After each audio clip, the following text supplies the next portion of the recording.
Tervetuloa uuden videon pariin. Ollaan saavuttu vähän sateiseen Espooseen. Keli ei oo kuin morsian.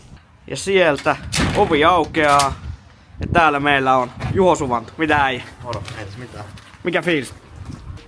Hyvä fiilis.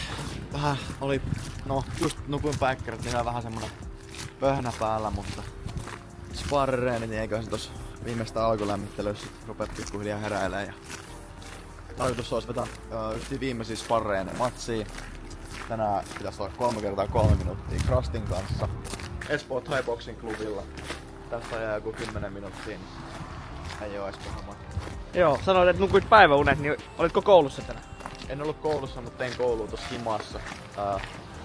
Tein dynamiikan tehtäviä, eli fysiikkaa tänään. Joo. Heitä vaan sieltä takapenkki. Löydään saudut käyntiin. Niin ei oo kotisalli tää kuitenkaan. Ei oo. Ne on itse kierrellyt aika paljon noita saleja tällä hetkellä. Mulla ei semmoista varsinaista kotisalia ole vielä ollenkaan. Nyt mä oon käynyt täällä niinku muutaman viikon noitten EM:ien jälkeen valmistautunut tähän matsiin. Normaalisti me oon käynyt paljon enemmän niinku vapauttelureeneissä, niin taikku-seura. Eli me oon reenannut pelkästään potkunyrkkeilyä niinku EM:ien jälkeen. Katoin ton Hekissä podcastin, niin just ennen kuin lähdin tänne ajeleen. Niin se oli ihan hyvä vierailu. Oli joo.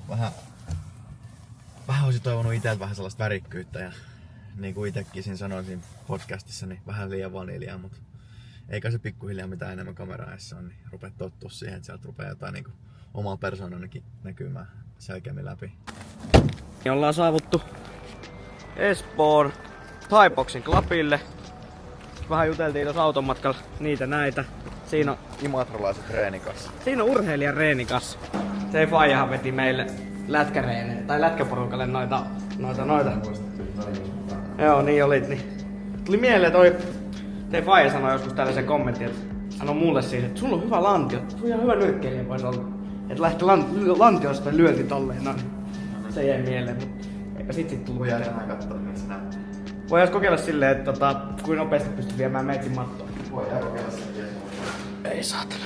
Aika härkänen toi pinkkipaita. Tuliainen sisko kävi Thaimaassa, niin toiseen sai ihan valita, että minkä väri se otan. Tää oli pakko ottaa, kun tää oli kaikista räikeävä värinen. Nois pitikin kysyä, miten minkä värinen kisa-asu tai shortsit tulee olemaan IFC:ssä? Mun mielestä nuo tulee olemaan ihan punaiset. Se on niinku punaisella kulmalla punainen ja sitten sinisellä kulmalla musta. Okei. Se on ihan väärässä. Ei voi vetää kun McGregor laittaa champion. Ei voi valitettavasti. Ehkä pari matsia ja sit kun on niinku IFC-mestari, niin sen jälkeen voi laittaa mitä haluaa. Kova. Onks teippaushommia?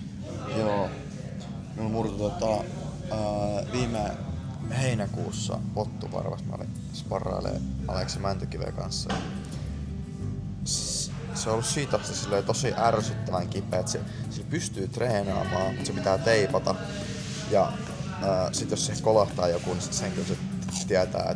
Mutta se palautuu sit kans tosi nopeasti. Et niinku viime viikollakin kolahti pari kertaa aika pahasti. Mut kyllä sitä vaan kun teippas ja antoi vähän aikaa huiliin, niin kyllä sillä pystyy ottaa. Matsiikin pitää vaan tehdä hyvät teippaukset.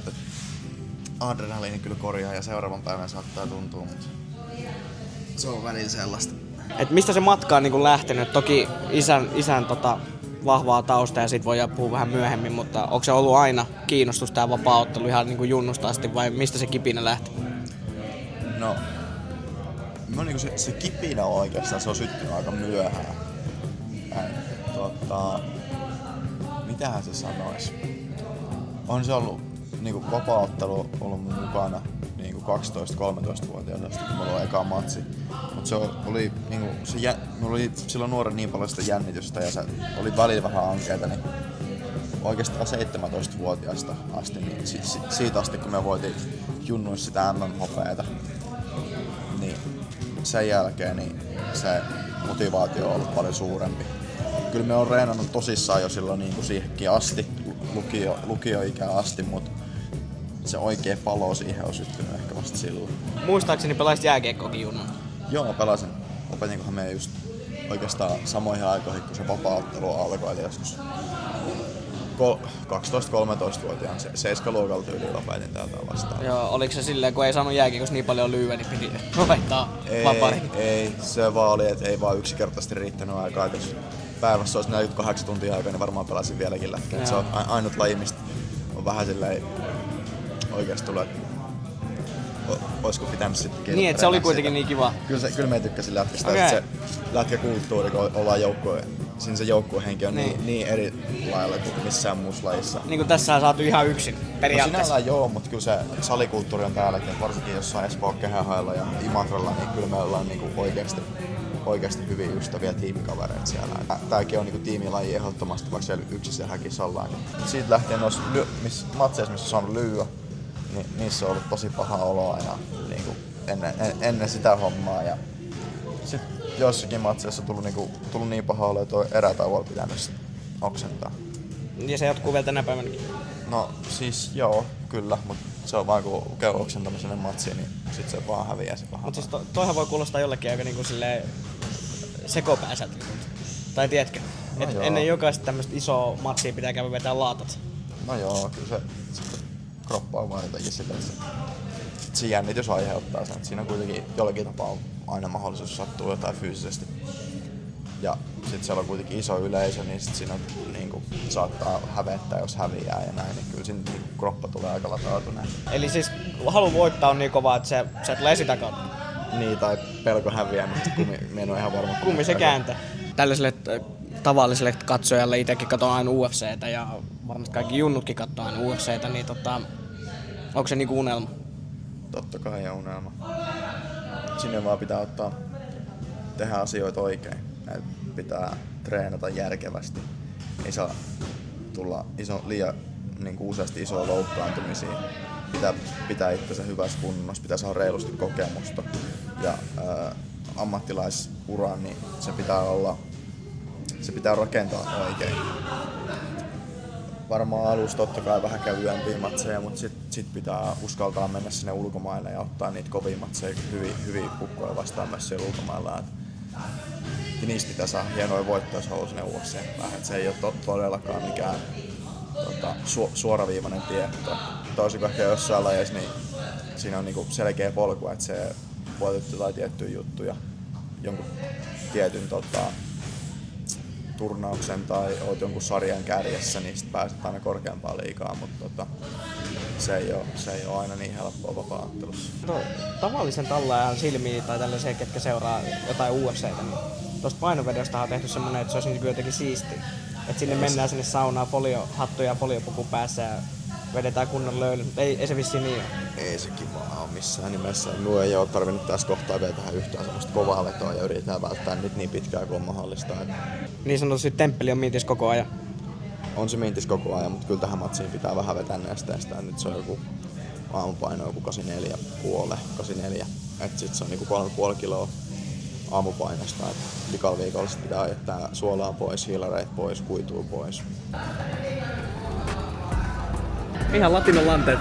Kyllä, öljytyt. Niin vähän ujostuttu, joka kampelee siellä. Ei viitti kattoo sitä. Imantolle kauheusesta tehdä tikkaa. Eikö se ole vahvuus? Ei oo vahvuus, eikä hyppynarvosta, sitä tehdään kans täällä paljon. Imatra represent.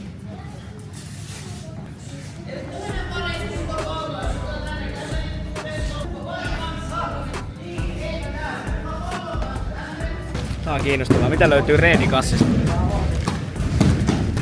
Sykevyö ei saatu tänään toimimaan. Käsisiteen, vähän teippiä. Toiset käsisit. Kyllä tos kun kattoo noit Juho pistareita, kun se vähän tuossa antaa, niin jumala se lyö kova. Se lyö kova. Et voin sanoa sit vastustajalle, että ei kerkeä sanoa, että kuka löi, kun ei tiedä kuka löi. Ei noit montaa ottais. Kyllä tää on hienoa tälleen entisen jääkiekkoilijana. Siis no, A-junnus pelannut joskus, mutta tulee tänne tämmöiselle kamppailusalille, niin täällä on tämmönen ihan omanlainen tunnelma. Vaikka nääkin on kaikki niinku yksilöurheilijoita, mutta sitten täällä on tämmönen hyvä reeniryhmä, ketkä täällä joka kerta vetelee yhdessä ja läiskii toisensa naamaan. Tää on niinku hyviä kavereita ja läppä lentää ja annetaan kaikkensa tää reeneissä, niin täällä on hyvä tunnelma. Tulee vähän mieleen omat jääkiekkoajat. Voisin melkein itse asiassa Parkkalin Jaakolle sanoa tässä kohtaa, että mennään joskus kamppaan, mä vedän sua lättyyn. Sohjat. Lyö kovempaa. Kovempaa lyö. Tässä ei jaksa lyö kovempaa. No, jos ei jaksa, niin koita vaan jaksa. Okei, mennään siihen. Mikäs se sattuu taas vähän siihen varpaaseen? Syö yllättävän paljon miestä sen aikana, kun sattuu vaan. Eli mun nimi on Christopher Björkskog. Mä oon Espoo Thai Boxing Clubin ottelija kautta valmentaja. Oot paljon auttanut Juhoa tässä valmistautumisessa, niin miten on mennyt? Hyvin. Siis kiva, että Juho tuli tänne meidän salille. Mä oon sen pajakaan aikaisemminkin puhunut, mutta mennyt aina aikataulu tähän ristiin, niin se oli tosi kiva. Mä otettu, että hän valitsi kaikista vaihtoehtoista ja luottoa meihin. Et toki tässä nyt pari viikkoa mennyt, että mä en tunne sitä niin hyvin, mutta totta kai aina pitää vähän kepillä jäätä kokeilla sitä, että kun sä lähdet valmentamaan tai uutta ottelijaa, joka on jo todella rutinoitunut, niin sitten että mitä niinku kehtaa sanoa, mihin kehtaa niinku puuttuu, mutta mä koen, että Juho kanssa niinku, että sekin niinku luottaa ehkä mun sanaa tai silleen, että se luottaa mitä mä sanon sille. Ja niinku mun mielestä me saadaan hyvin eri ja on niinku, Juho oli niinku vapariukoksi niinku todella paljon parempi kuin mitä mä olisin olettanut, että vapariukot on. Miten Juho väläytteli tuossa vähän kopissa, kun oltiin äsken, että olisit mahdollisesti hänen kulmassa? Joo, näin kuulemma. Kyllä. Ai sekin sanoi, niin kyllä. Sitten se pitää paikkansa. Vahvistettu tieto? On, näköjään, joo. Nyt on. Joo. Onko sulla omia matseja tulossa milloin? Toivon mukaan nyt kohta. Siis tää on vähän niinku ikävä homma. Mä oon tainyrkkeilijä niinku sydämeltäni ja mä en saa niinku tainyrkkeilyotteluita oikein nyt eilen itse asiassa kans tuli niinku potkunyrkkeilyn tarjousta ja mun viime matsi oli lokakuussa. Mä ottelin siis MM-tittelivyömatsista Köpiksessä 2,5 vuoden ottelutauon jälkeen, koska me rakennettiin tätä salia näin, niin kato, meillä onhan sikahieno sali, meillä on niinku yli 500 neliöä pelkkää priimasta tatamitilaa ja fysiikka-aluetta ja todella hienoa. Mutta joo, että ollut vähän niinku, tuli tää niinku duuni yrityspuolen jutut tuli vähän niinku haittaa harrastamista, mutta 2,5 vuoden tauon jälkeen mä ottelin Köpiksessä matsi ja sekin oli kuukautta ennen matsia, niin ne vaihtoi sen K1-matsiksi. Ja niin kuin nyt mä haluan tosiaan otella, mutta nyt mä haluaisin todella paljon otella niin kuin omassa lajissa tai nyrkkeilyssä. Niin. Mutta katsotaan nyt, kyllä jos kevään aikana joku matsi on ja ehkä sitten Immu Fight Club 2 vissiin jotain on suunnitteilla sinnekin kanssa. Kun tuli tähän salille ja Juhokaan tultiin tossa ja vähän höpistiin ja sitten alkoi nää reenit teille ja ite on käynyt joskus viimeksi junnuna jotain kesäreenejä vetää, niin kyllä täällä on helvetin hieno meininki. Kiitos. Ja näit sä miten mä pidin junnuille treenit? Näytin, tosi hyvää tekemistä. Kuri niille, siis se on kans se mikä, niinku, että just kun katsoo on niinku junnufudista tai näin kun niillä on, ne lapset saa tehdä ihan mitä vaan, tai niinku kouluissa kanssa, niinku vaan opettajat on ihan aseettomia niittenkaan. Niin. Ja kukaan ei ole, niinku, mä koen, että se on miksi meidän junnutoiminta on toiminut täällä hyvin on, koska meillä on kuri lapsille ja niinku vanhemmat oikeasti arvostaa sitä, että se on niinku mun mielestä tosi tärkeää, että ne kuuntelee ohjeita ja sit, jos ei tee, niin sit sanoo niille, että äänenkäyttö on tärkeää. Ja sit kun meillä on hyviä junnuja, totta kai niinku, onhan se hauskaakin treenaaminen väliin, mutta kuri on tärkeää. Joo, kyllä mä kattelin, kun te vaihoitte tosi iskuun, niin kyllä tässä itselläkin kävi testot jylläämään. Teki vielä heti hypätä kehään hakata. Me ei nyt hakata ketään. No vähän antaa iskua. Vähän joo. Mut miten sanoisit, että miksi junnuja kannattaa tulla tänne ja miksi kannattaa ruveta reenaamaan tätä lajia? No kamppailulaji, no ihan mitä vaan kamppailulaji, niin ihan niinku sellaista kunnioitusta, niinku jalat pysyy maan pinnalla. Sitten niinku ihan niinku kehohallintaa, ihan liikunta mikä vaan junnuna on tosi tärkeää. Se vie kantaa koko elämän, että sä osaat niinku kehohallintaa, että sä tunnet oman kehon. Ja sitten kun tullaan kamppailulajeihin, niin sitten siinä tulee se kyllä, sä opit kunnioittamaan ja pitää jalat maan pinnalla, koska on aina joku, joka on parempi kuin sinä. Ja sitten kun sä osaat puolustaa itseäsi, sä osaat antaa tuhoa, niin sä ymmärrät mikä se on kamppailutilanne. Et sä silloin mene niinku tonne kadulle räyhäämään mitään, koska sä tiedät mikä se on ja sä osaat sitä. Niin sit sä teet sitä hallitussa ympäristössä. Ja mikä itselle oli silloin, kun mä olin aika sekava tai niinku ongelma nuori, niin että treenasi niin paljon, niin ei ollut aikaa eikä energiaa sekoilla tuolla hirveästi muualla. Yksi juttu, mitä minä haluan sanoa tuohon niin nuorta kamppailuun, niin aika useasti sellaista niin stereotypiaa, että kun tulee kamppailulle tai vapaatteluun, niin yritetään lyödä niin toiselta päätä irti ja satuttaa, mutta kyllä täällä treenisalilla on niin ihmisiä ja niin kunnioitetaan toista silleen, niin treenikaverina. vaikka me oikein lyö krastikaan toisiamme kovaa, niin kumpikin huomaa, että jos toista sattuu yhtään ja tulee liian kovia lyöntejä, niin pitää uskaltaa sanoa, että tulee liian kovaa, että täällä ei yritetä satuttaa toista vaan. Miten vielä kaikki kuitenkin kiinnostaa, Juhokaan vähän spekuloitiin tuossa autossa, miten matsista tulee käymään. Kun totta kai videot tulee vasta matsin jälkeen, niin voidaan spekuloida. Niin Juhokaan vähän spekuloitiin, että vastustaa pelkät housut ja ekas eräs valot. Siis sanotaan, kun mä en tuntenut Juhoa ennen kuin Juho tuli tänne, niin mä luulin, että tää olisi niinku Imranilla ollut läpihuutojuttu. En mä ollut kattonut Juhon matseja, niinku vapari jätkä, okei, se ei osaa mitään pystyy. Mut sit kun Juho tuli tänne ja mä oon sparrannut molempienkaan, niin nyt mä laitan rahat Juholle. Sekä just sellainen, että niinku pystyy imuttaa, tehdä vastaan ja jatkaa niitä tilanteita ja silleen. Ja sit kun sulla on tosi vaikea, paras on se, että se turhautuu siihen, kun se ei osu suhun. Siis sehän on niinku paras lopputulema. Sit sulla tulee niitä vitusti paikkoja vastapalloa, kun se turhautuu. Mutta toi on niinku loppujen lopuksi hyvä matchmaking ja sille ihan sama lopputuloksesta, niin toi matsi vie teitä molempia ottelijoita eteenpäin. Niinku sille molemmat pääsee isoihin valoihin nyt ja hienoa tapahtumaa ottelemaan. Niin, mutta kyllä tässä meidän vieressä istuu voittaja kumminkin siitä matsista. Se on just näin. Eka erä, valot sammu. Mut hei, kiitos. Me lähdetään vapaa-ajan viettoon ja heittää tikka. Noniin, asiaa. Mitä löytyy urheilijan jääkaapista itse asiassa? Pystyykö näyttää? Kasviksia ja kanaa. Se on niinku tän päivän agenda. Nyt on vähän tyhjä kaappia, että pitää huomenna käydä hakemaan lisää. Ei niinku pääateriaalle, niin ei juurikaan hiilari korvataan periaatteessa kasviksilla tai vihanneksilla. Niinku tälleen painon vähän dietataan. Sitten rasvaa nostetaan ja protskuun nostetaan vähän enemmän, että niitä on tarkoitus syödä vähän enemmän. Kroppa kuitenkin palautuu, ollaan pienessä kalorivajeessa, mutta silleen treeni kulkee kuitenkin hyvin. Sanotaan, että on vaimo kuitenkin olemassa, mutta täällä on tämmönen tikkataulu. Miten tähän on saatu lupa? Tää nurkkausalue, niin tää on niinku pyhitetty minulle. Meneekö se matossa se raja tossa? Matossa se menee raja ja tää saa olla mitä minä haluan. Meillä on näytänyt hyvin tauluja. Minä haluaisin minulla on tällaisessa EM-kisoista käsisiteet ja sitten semmonen ottelupassi. Ja minä haluaisin tulostaa pari kuvaa. Minä haluaisin tehdä tänne seinälle niin ottaa aina jokaisesta matsista käsisiteet ja ottelupassit ja muutaman muistokuvan. Niin tekisi tänne sellaisen nurkkauksen, missä olisi kaikki ottelumuistoja. Ehkä jossain kohtaa, kun muutetaan vähän isompaa kämppää, niin pitää mennä johonkin kellariin ja käyttää. Toistaiseksi ei ole tilaa, niin se joutuu laittaa vähän esille. No niin, eli Immulle palkkaa nostoa ja et saadaan Juholle uusi kämppä. Joo, sit jos tulee tyrmää, niin sit pitää saada vähän bonaria. Se on ihan itsestäänselvä juttu. Miten toi dartsi, niin kun mekin ollaan muutaman kerran käyty Kosmoksessa painaa pikku pelit, niin onks tää semmonen reenien ja vaikka matsienkin jälkeen, niin onks tää semmonen, että tässä saatiin mielet tyhjiksi? No joo, kyllä tää silleen on, että me on kuitenkin silleen niinku nyt on kasvatettu, että me on semmonen kilpailija. Ihan sama mitä me teen, niin pitää olla jonkunnäköistä kilpailua. Tää on semmonen rento tapa, ettei jännitä liikaa ja voi kilpailla kavereiden kanssa. Meitä tietenkin tykkää, että se aspekti tässä niinku kiinnostaa ehkä kaikista eniten hauskaa rentoa kilpailua, mitä voi tehdä. Miten kuitenkin tää laji, tää dartsi, niin no ne tuli sieltä. Ei saatu vielä piuhalle, mutta kohta otetaan. Niin miten kuitenkin dartsi, niin vahvasti pubilaji ja oot kuitenkin huippu-urheilija, niin pystyykö joskus ottaa dartsin kanssa kaljaa?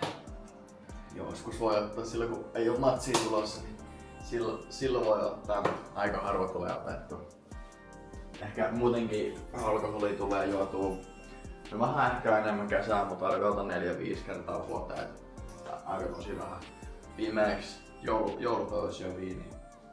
Mitä oot mieltä noista show-matseista? Mitä tuossa IFCssäkin kuitenkin on siellä Immu ja Manninen ja hyvän esimerkkinä Stagalan matsit ja nyt tulevana Valavuori ja Palander ottelee. Ja semmoista urheilullista arvoa niillä ei ihan hirveästi oo, mut kyllä mä niitä tykkään katsoa ja frendien kanssa tulee paljon jauhettua niistä. Et kyllä niitä on niinku hauska seurata ja ne on niinku tehnyt tosi paljon hyvää kamppailulajeille, että vaikka ne ei niinku varsinaisesti oo niinku aina kaksi huippu-urheilijaa keskenään, niin kyllä ne on niinku nostattanut tätä lajia ja tää pikkuhiljaa vapaattelu ja muutkin kamppailulajit rupeaa saamaan sitä huomioon, mitä se on pitkä jo ansainnut. Niin on kyllä hyvä juttu.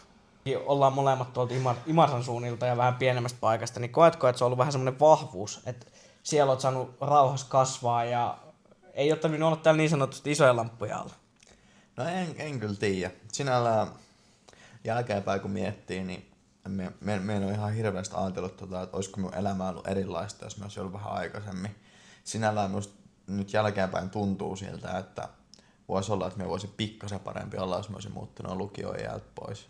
Mäkelän Rinteen lukioon tuonne urheilulukioon ja siellä treenannut painia urheassa ja ollut täällä Suomen parhaiden vapaattelijoiden kanssa.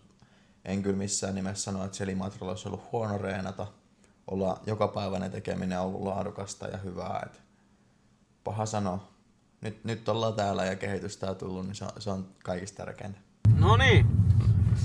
23. kello 16.42.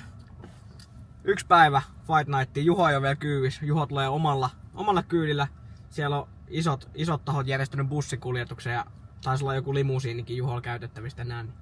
Juho tulee omalla kyydillä ja nähdään Juho tuolla hallilla ja katsotaan missä kunnossa poika on. Et vähän ollaan laiteltu viestejä tässä pitkin viikkoa ja kuulemma vähän on joutunut tiputtaa painoa, niin ei ole niin paljon saanut tankattua, että vähän on joutunut reeneissä ottaa iisimmin sen takia, että ei ole niin paljon energiaa kropassa, mutta hyvä fiilis, aurinko paistaa, Fight Night lähestyy, niin jos rupeaa aurinkokin paistaa, niin saadaan hyvät kelit ja toivottavasti huomenna on halli suhtkot täynnä. Mitä on kattu, lippu on mennyt nyt ihan hyvin. Ihan hyvin on liikkunut lippuja, niin hyvillä mieli itse ainakin odotan huomista tapahtumaa. Ja nämä pressipäivät on hienoja kyllä, että näistähän kaikki ei muistaa ja puhuu, kun joku Conor McGregor esimerkiksi aikoinaan, niin hirveä show jossain Irlannissa tai mitäs näitä muita, Jose Aldo ja näitä kumppaneita on ollut, ketkä on ottanut hyvin verbaalisia kontakteja niin sanotusti tuolla presseissä, niin ootan kyllä innolla ja Juhokin on puhunut siitä, että on vähän niin sanotusti vaniljajäätelöä tällä hetkellä. Pitäisi jotain kinuskia saa sekaan. Niin saa nähdä, että löytääkö se Juho sitä kinuskia tänään. Se kyllä sanoi, että se ottaa aika iisisti näin, että se ei oikein tykkää aukoa päätä, mutta joku pikku kiva leuka pitäisi saada. Ihan pieni. Kuvaakin näyttää, että ihan pieni leuka. Tää mennään Nordiksi. Mitä äijä? Ei mitään. Kato uutta kletjua tullut. Joo, uutta kletjua ja vähän uutta tukkaa. Tää on vähän menee. Tuhkakin on vetuun. Joo, Vähän tämmönen blondi. Mitä tässä niinku haet? Se on vähän Charles Oliveira tyyppistä. Miten painonvedot? Siinähän ei tarvinnut saunoa ollenkaan. Mentiin ihan diettaamaan periaatteessa. Vesitankkausta. Lähdetään katsomaan pressiä, että saadaanko me vaniljaa jäätelee vähän kastiketta. Ja vähän jotain pääautomista pitää aina. Tässä jäähallissa Nordesjönin kadulla. Kiva, että saadaan keväälläkin kovia otteluita tänne näin, kun niitä on vähän harvemmin ollut, mutta hyvä juttu oli, mutta ei muuten laiteta videolle. Laitaanpa. No ehkä laitetaan. No niin, taustalla pikkuhiljaa rupeaa rakentuu. Ihan hyvältä näyttää. Tähän kun lyö vielä huomenna 1000-päinen yleisö, niin veikkaan Juhokin saa vähän boostia ja pikku maksapommit on mennään pikku tuolla. Kato, siellä on itse päällikkö. Immu. Lähteekö huomenna lastu päästä? Tuli sprinterillä. Immukin on kuulemma vaihtanut nykyään sähkömersua, ei aja enää pitkällä bussilla. Niin sanoisin lessupussi on lyöty hyllylle. Ihan en tiedä, että Immu ja Aki kuitenkin huomenna 200 kehässä ja tossa ne vaan niinku veljeilee.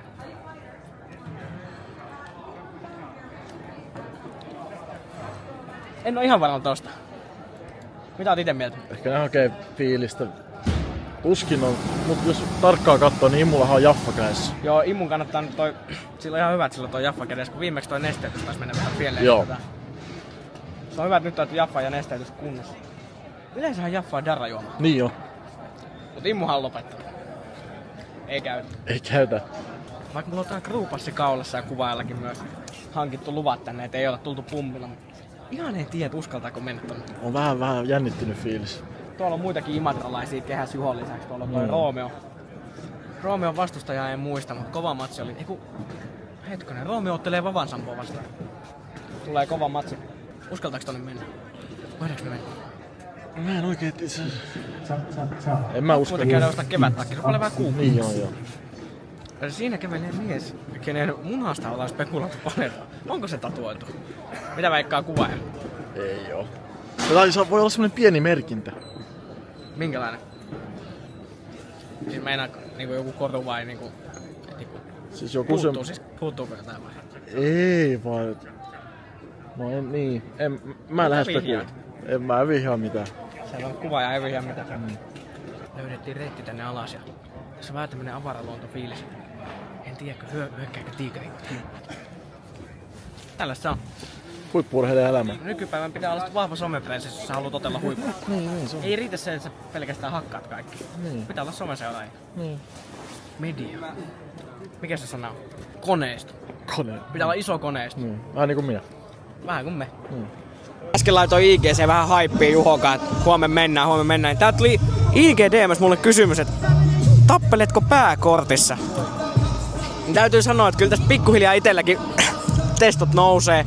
Päivääkään en ole oikeeta nyrkkeilyä harrastanut. Kesällä jotain reenannut Juho Faija opeissa silloin ja se oli mahtava opettaja. Mutta kyllä tässä niinku Juho tekemistä ja näiden muiden tekemistä kun katsoo, niin joku päivä jätket. Joku päivä lähtee. Mutta on hyvä fiilis, Juho kehu kehää, sanoo, että ei ole liukas, pystyy liikkumaan nopeasti sivulta sivulle, taakse, eteen. Et siis positiivinen fiilis, kohta alkaa pressi, about 15 minuuttia vielä. Mitä odotetaan? Otetaan ehkä vähän sellaista, että Juho heittää nyt vähän verbaalista peliä, jos saa puheenvuoro. Vähän ollut hiljaisempaa, että ei ole aina saanut heittää sitä omaa juttua sinne sekaan, mutta nyt jos tulee paikka, niin nyt Juho pikku puukko sinne kylkeen. Sinne oikein kylkiluitten väliin, niin saa vastustaa hereille ja huomenna sit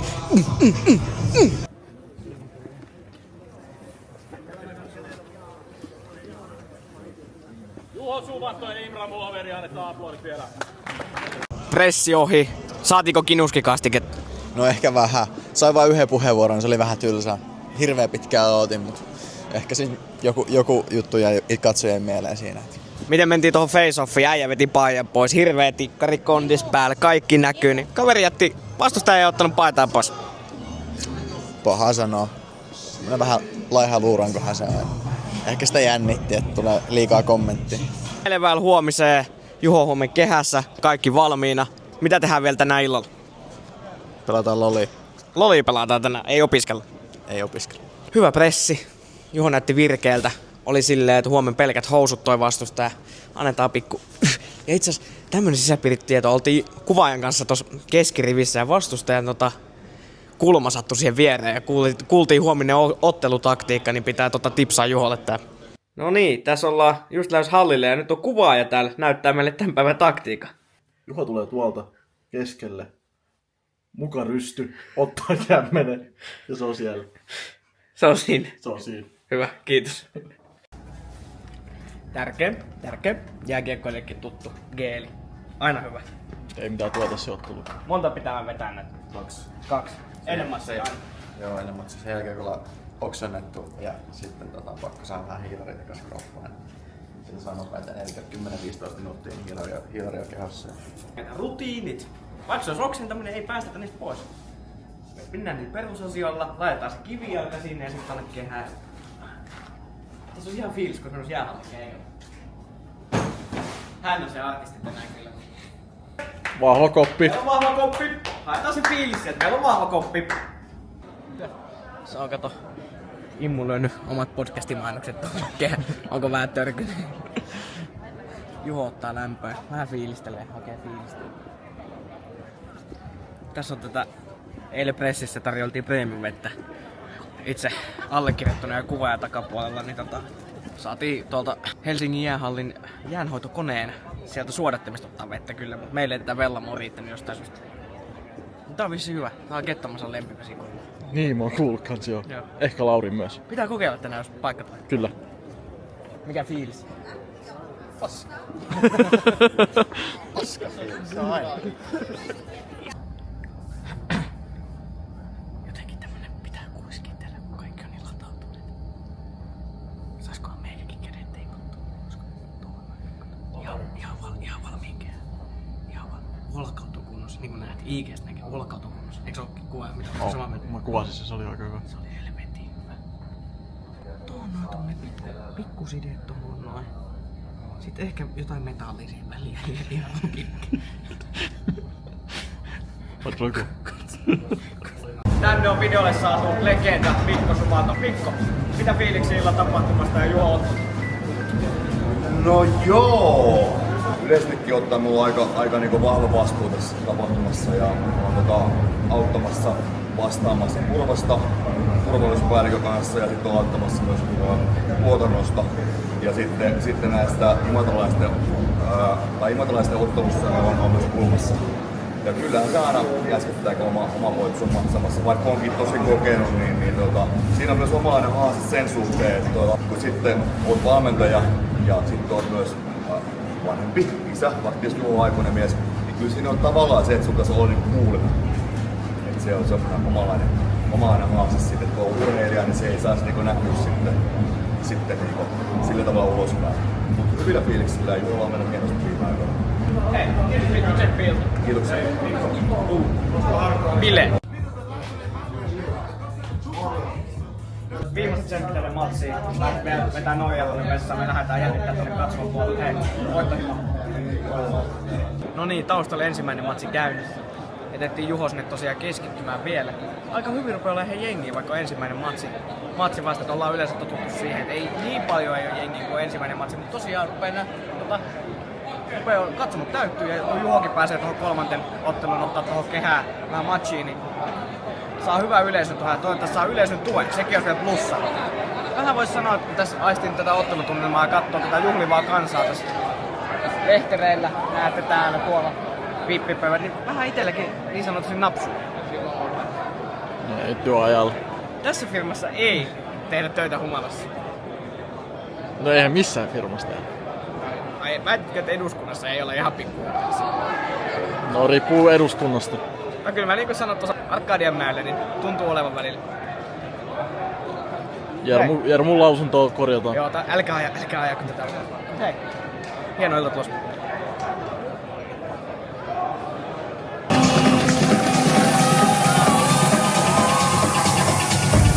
...21-vuotias Imatras Lähtönen lyönyt todenteolla läpi kotimaisessa kamppailuskenessä, 182-senttinen, kahminut mestaruuksia perän jälkeen eri arvokisoissa. Joulukuussa nyrkkeily Suomen mestaruus, tammikuussa Vaparin pohjoismainen mestaruus, helmikuussa Vaparin Euroopan mestaruus. Opiskelee Aalto-yliopistossa konetekniikan diplomi-insinöörin tutkintoa. Eilisessä punnituksessa painoi 80,8 kiloa. Hän edustaa MMA Imatraa. Punaisessa kulmassa Juho Suvanto!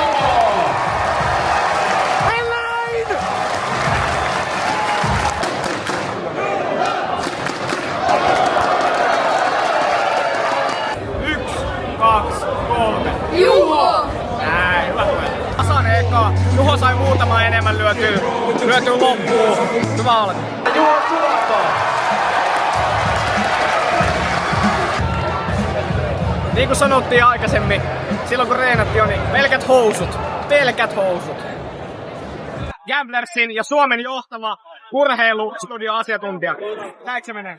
Niin, ja siis Suomen myöskin seurattuin urheilija näyttökentäjä mukaan, vaikka mä oon tullut sille listaan jo. Mä en ymmärrä, mutta mennään näillä. Hei, IFC ensimmäinen ilta, mitä mietteet? Mä just laitoin Instagramiin, että hats off debyytistä koko IFC-organisaatiolle, eka ilta. Tää on mulla aika tuttu halli. Niin eka ilta, täällä on mun arvion mukaan 5 000 Mä oon oikeesti tosi onnellinen ja ylpeä kaikista tätä järjestelmää. Kaikki suomalaiset urheiluorganisaatiot tietää, kuinka vaikeet on myydä 1000 lippua. Puhumattakaan näin paljon. Niin siellä on kotikatsomus. Mä veikkaan, että kuuluu määrä katsojia, ettei voi mitään muuta kuin chapeau. Ja sitten viimeinen kysymys, totta kai videotarkoitus. Juho Suvanto. Ensinnäkin Ei, Juho Suvanto ensinnäkin. Chapeau. Se mitä Juho Suvanto voiton matsin jälkeen. Mä en kuulu sitä ekaan, mä kuulin, tuossa tuli jengi höpisiä. Mä kysyin mitä en saanut, jengi osoitteli mua. Sanoin, että alkaa 20 vuoden follaa mua. Välitön follaus. Niin loistava presenssi, tyylikäs, kuitti. Mä rakastan tollasia persoonia. Ja mä rupean seuraan Suvantoa, mitä se tekee seuraan. Onnittelen. Hieno biisi. Vähän kyllä sanotaan, että raavin päätä siinä kolmannessa, kun ajattelin, kato petiä. Mut ensimmäisen ja toisen jälkeen sanoi, että selkeä Juho. Mut aika ihme, että se meni hajaäänestä. Joo, siis Hajainen tarkoittaa katsojille sitä, että yksi tuomari sanoo, toinen voitti, ja kaksi muuta tuomaria sanoo, että me voitti. Niin voi olla, että toi Imanihan löi enemmän potkien, mutta kaikki sen potkin, lyönnit ja potkut meni mun suojaukseen, ja ne ei että me sattui sitä enemmän. Sai hienompia osumia potkilla ja lyönneillä, ja sen voitin. Ai, mikä fiilis? No, nyt se on ohi aina. Tasa paska. Päiväkin maita. Se on maan pari vissi. Lähdetään juhliin. Lähdetään juhliin. Mennään heittää pari legitikkaa. Mennään. Sellainen oli tää video. Käy pelaa kanava, ota Juho haltuun, kovan luokan ottelija, ihan päällikkö, tulee ottaa vielä luokseesi joskus. Hei, kiitos, tilaa kanava, nähdään ensi videossa. Kiitos.